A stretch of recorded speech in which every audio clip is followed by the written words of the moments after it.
Hello and welcome everyone to chemistry classes. So in this video I will be talking about a very small topic that I skipped in our last video. I raised it in the middle of the video and I said that when you will be seeing a spectra of a polyatomic molecule, then generally आप ये पाएंगे कि books में जो spectra discuss हुआ है वो suppose SCN का है. मतलब जनरली आप देखेंगे कि जब भी आप vibrations normal modes of vibration देखेंगे तो वो CO2 का डिस्कस किया होगा, H2O का डिस्कस किया होगा. बट जब एक पॉलीएटॉमिक लीनियर मॉलिक्यूल के स्पेक्ट्रा, रियल स्पेक्ट्रा की बात आती है तो SCN का स्पेक्ट्रा आपको देखने में मिलेगा. तो CO2 का स्पेक्ट्रा आपको देखने में क्यों नहीं मिल रहा है? बिकॉज ऑब्वियसली वो एक ऐसा स्पेक्ट्रा आपको डिस्कस करना चाहेंगे जो जनरलाइज्ड है. बट CO2 का स्पेक्ट्रा एक जनरल स्पेक्ट्रा नहीं है, बिकॉज इसमें आपको एक स्पेशल केस देखने के लिए मिलता है जो बाकी किसी और मॉलिक्यूल में आपको नहीं मिलेगा. वो सिर्फ CO2 स्पेसिफिक नहीं है, वो उन सब मॉलिक्यूल्स स्पेसिफिक है जिनमें आपका सेंटर ऑफ सिमेट्री है. तो इसी छोटे से टॉपिक की इस वीडियो में हम बात करेंगे और इसको रैप अप करेंगे. तो आप ये देखिए, अभी तक हमने इतने सारे पॉलीएटॉमिक मॉलिक्यूल्स देखे, तो हमें उनके वाइब्रेशनल स्पेक्ट्रा की स्टडी करनी है. तो अभी हम स्पेसिफिकली उन मॉलिक्यूल्स की बात करेंगे जिनमें सेंटर ऑफ सिमेट्री है. तो सेंटर ऑफ सिमेट्री आने से क्या हो जाता है? पहली बात, सेंटर ऑफ सिमेट्री है क्या? सेंटर ऑफ सिमेट्री का मतलब यही होता है जब भी आपके एटम्स सिमेट्रिकली प्लेस्ड हो उसकी सेंटर ऑफ ग्रेविटी से. जैसे ये आपका CO2 मॉलिक्यूल है, लीनियर मॉलिक्यूल है, तो इसकी सेंटर ऑफ ग्रेविटी यहाँ है.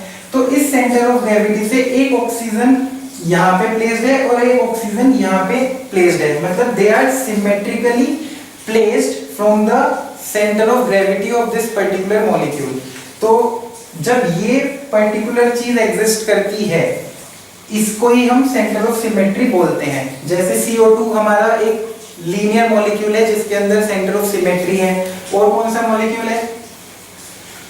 एसिटिलीन. आप देख सकते हैं एसिटिलीन के अंदर 4 नंबर ऑफ एटम्स हैं. ये भी एक लीनियर पॉलीएटॉमिक मॉलिक्यूल में आएगा और इसमें भी आपकी सेंटर ऑफ सिमेट्री है, COS. अब होता क्या है, जिन मॉलिक्यूल्स के अंदर सेंटर ऑफ सिमेट्री एग्जिस्ट करती है उन मॉलिक्यूल्स के अंदर आपको एक स्पेशल चीज देखने के लिए मिलेगी. वो है इन्फ्लुएंस किसका?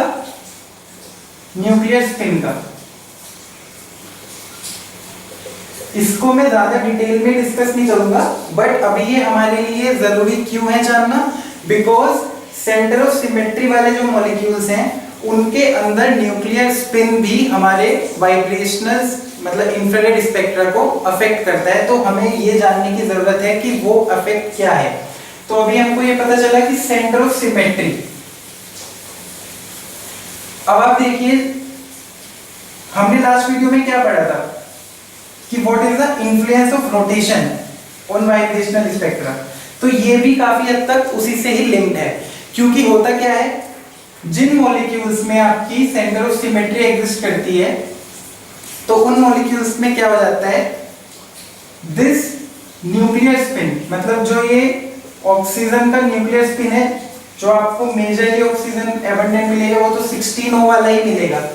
तो इन दोनों एटम्स की जो न्यूक्लियर स्पिन है that affects the population of rotational levels. ठीक है. अभी तक जब भी मैंने आपसे रोटेशनल लेवल्स की बात की थी तो मैंने काफी सारे फैक्टर्स डिस्कस किए थे जिससे पॉपुलेशन अफेक्ट होती है. वो क्या क्या फैक्टर्स थे? जैसे एक तो आपका टेम्परेचर हो गया. टेम्परेचर मतलब थर्मल कंडीशन. और जैसे आपका डीजेनरेसी था. तो ये फैक्टर्स मेन थे जो आपकी पॉपुलेशन ऑफ रोटेशनल लेवल्स को अफेक्ट करते थे. अब ये तो हमको पता ही है कि जब भी हम एक स्पेक्ट्रा को स्टडी करेंगे तो पॉपुलेशन काफी मायने रखती है.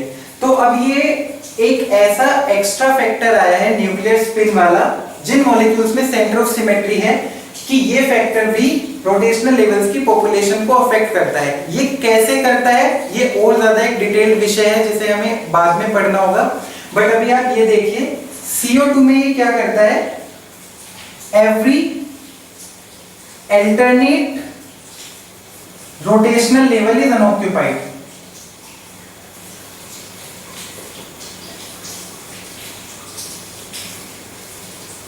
ठीक है, तो एक तो आपको ये बात जान लेनी है कि ये सब पॉपुलेशन को इक्वली अफेक्ट नहीं करता है, ये डिपेंड करता है कि आपका एटम कौन सा है और आपका मॉलिक्यूल क्या है। तो इसीलिए ये जो पॉपुलेशन अफेक्ट हो रही है ये इक्वली नहीं हो रही है, ये अलग अलग मॉलिक्यूल में अलग अलग तरीके से अफेक्ट होगी। तो CO2 के अंदर जो इफेक्ट है वो क्या है कि हर अल्टरनेट रोटेशनल लेवल अनऑक्यूपाइड है, मतलब हर अल्टरनेट रोटेशनल लेवल में पॉपुलेशन है ही नहीं। तो अगर वहां पे पॉपुलेशन है ही नहीं और हम वाइब्रेशनल स्पेक्ट्रा देख रहे हैं, तो वाइब्रेशनल स्पेक्ट्रा में हमें क्या मिलता है, बेसिकली PQR ये मिलता है ना। तो जो आपका ये P और R है वो है क्या, वो बेसिकली जो रोटेशनल लेवल्स में जो ट्रांजिशन हुई है उसी की वजह से जो लाइंस मिली है आपको स्पेक्ट्रम में वही है। तो अब जब अल्टरनेट रोटेशनल लेवल्स है ही नहीं, तो इसका मतलब क्या होगा, आपको जो स्पेक्ट्रम में लाइंस मिलेगी वो अल्टरनेट एब्सेंट रहेंगी। जनरली जो हमने अपना रोटेशनल लेवल्स पढ़ा था उसमें हमें क्या पता था कि जो दो आपकी एडजेसेंट रोटेशनल लाइंस होती हैं उनका जो गैप होता है दैट इज 2b। ठीक है, ये आपका जो गैप है ये 2b रहता है, बट यहां पे ये वाली लाइन है ही नहीं। तो इसीलिए CO2 में जो आपको सपोज PQR काउंटोर है और वो आपका रिजॉल्व है, तो इसीलिए जो आपकी दो लाइंस के बीच की स्पेसिंग है वो आपको 4b पुट करनी होगी, क्योंकि एक लाइन है ही नहीं। अब आप यही देखिए, जब सबसे पहली बार हमने CO2 का स्पेक्ट्रा निकाला होगा और हमें तो ये वाली बात पता नहीं थी कि न्यूक्लियर स्पिन की वजह से उसका स्पेक्ट्रा इस तरीके से अफेक्ट हुआ है, तो हमने तो इसी गैप को, मतलब जो लाइंस के बीच का गैप है उसे ही 2b के इक्वल रख के एक b की वैल्यू निकालनी होगी। पर जो b की वैल्यू आई होगी वो ज्यादा आई होगी, क्योंकि सपोज b की वैल्यू, मतलब ये गैप आपका 10 था तो आपने 2b को 10 के इक्वल रखा तो b की वैल्यू आपकी 5 आ गई, बट एक्चुअली एक लाइन एब्सेंट ही है, वो स्पेक्ट्रम में आई ही नहीं। तो इसलिए ये जो एक्चुअल गैप है ये क्या है, 4b। तो आपको 4b को 10 के इक्वल रखना था, b की वैल्यू आपकी 2.5 आती, बट उस समय तो हमें नहीं पता था। बट ये एक चीज है जो CO2 के स्पेक्ट्रम में स्पेशल है कि जो भी आपका लाइंस हैं उसमें अल्टरनेट लाइन एब्सेंट है, मतलब वो है ही नहीं, इसीलिए जो स्पेसिंग है वो 4b की है। और आप जो देखेंगे जैसे Q है, Q बैंड अगर आपका प्रेजेंट नहीं है, मतलब आपका पैरेलल वाइब्रेशन है लीनियर वाले का, तो P की जो एक्सट्रीम वाली लाइन है और R की जो एक्सट्रीम वाली लाइन है उनका गैप जनरली हम क्या मानते हैं 4b, पर वो गैप यहाँ पे ज्यादा हो जाएगा। तो यही चीज आपको CO2 के लिए ध्यान में रखनी है कि CO2 की जो लाइंस का गैप है वो 2b नहीं है 4b है, बिकॉज सेंटर ऑफ सिमेट्री की वजह से उसमें अल्टरनेट लाइन एब्सेंट होती है। दूसरा एक मॉलिक्यूल जो आप जान लीजिए वो है एसिटिलीन। एसिटिलीन भी आप देख सकते हैं सेंटर ऑफ सिमेट्री है और लीनियर पॉलीएटॉमिक मॉलिक्यूल है। इसमें क्या होता है, इसमें भी जो आपका PQR कॉन्टोर आता है उसमें जो आपका रोटेशनल लेवल्स हैं उनकी जो पॉपुलेशन की रेशियो है वो है 3:1। मतलब यहाँ पे आपकी लाइन एब्सेंट नहीं रहेगी बिकॉज पॉपुलेशन है बट सेम रेशियो में नहीं है, 3:1 रेशियो में है। इसीलिए एसिटिलीन मॉलिक्यूल का जो आपको वाइब्रेशनल स्पेक्ट्रम मिलता है और उसमें आप P और R ब्रांच देखेंगे और उसे रिजॉल्व फॉर्म में देखेंगे तो जो आपको लाइंस की इंटेंसिटी मिलेगी वो ऐसी मिलेगी, 3:1 की रेशियो में मिलेगी। तो यहाँ पे जो आपको इंटेंसिटी मिलती है वो 3:1 मिलती है, लाइंस एब्सेंट नहीं है बट 3:1 है। तो इसका मतलब आप क्या बोल सकते हैं, स्ट्रॉन्ग वीक। मतलब अगर आप इंटेंसिटी की बात करें तो strong week strong week strong week, एक ऐसा पैटर्न आपको स्पेक्ट्रम में ऑब्जर्व होता है। तो basically this is all about the influence of nuclear spin. और ये न्यूक्लियर स्पिन आपको कब देखना है, जब आपके मॉलिक्यूल में सेंटर ऑफ सिमेट्री है। अच्छा आप एक चीज और देखिए, ये वाला डाउट आपका कैसे क्लियर हुआ होगा। तो जो साइंटिस्ट थे उन्होंने क्या किया, जो CO2 मॉलिक्यूल है उन्होंने जो CO2 मॉलिक्यूल डिजाइन किया वो ये वाला किया। एक तरफ उन्होंने 16 लिया और एक तरफ उन्होंने 18 लिया। अब आप देखिए जैसे ही CO2 मॉलिक्यूल में आपने दोनों तरफ के ऑक्सीजन में दूसरा आइसोटोप यूज किया है, तो अब इस मॉलिक्यूल में सेंटर ऑफ सिमेट्री नहीं रही। This molecule does not have centre of symmetry. अब जैसे ही इसकी सेंटर ऑफ सिमेट्री गई, तो जो आपको न्यूक्लियर स्पिन का इन्फ्लुएंस वाइब्रेशनल स्पेक्ट्रा पे देखने मिल रहा था, वो अब नहीं मिलेगा। इसीलिए जब उन्होंने इसका स्पेक्ट्रा लिया और जो नॉर्मल CO2 है जिसमें ये दोनों 16 है, इसका स्पेक्ट्रा लिया, तो इन दोनों में जो वाइब्रेशनल स्पेक्ट्रा में जो स्पेक्ट्रल लाइंस आई थी, ये वाली लाइन ज्यादा क्लोजली प्लेस्ड थी। मतलब अगर आप इन दोनों के स्पेक्ट्रा को ओवरलैप करके रखेंगे, तो इस वाले स्पेक्ट्रा में जो लाइंस थी वो ज्यादा पास थी। मतलब जैसे इसमें तो आपको लाइन मिली ऐसे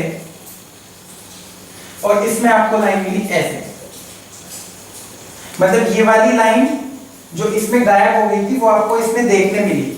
तो इससे हमारी बात प्रूव होती है कि जब भी मॉलिक्यूल में सेंटर ऑफ सिमेट्री होती है, तो उस इन्फ्लुएंस की वजह से आपकी पॉपुलेशन अफेक्ट होती है। वो पॉपुलेशन का अफेक्ट होना आपको अल्टीमेटली स्पेक्ट्रा में दिखता है। बट आप देखिए, अगेन फिर से वही बात आई है कि पहले आप स्पेक्ट्रा देखते हैं, उसके बाद आपको नई नई तरीके की चीजें पता चलती हैं और उस हिसाब से हम नई नई चीजें पढ़ पाते हैं।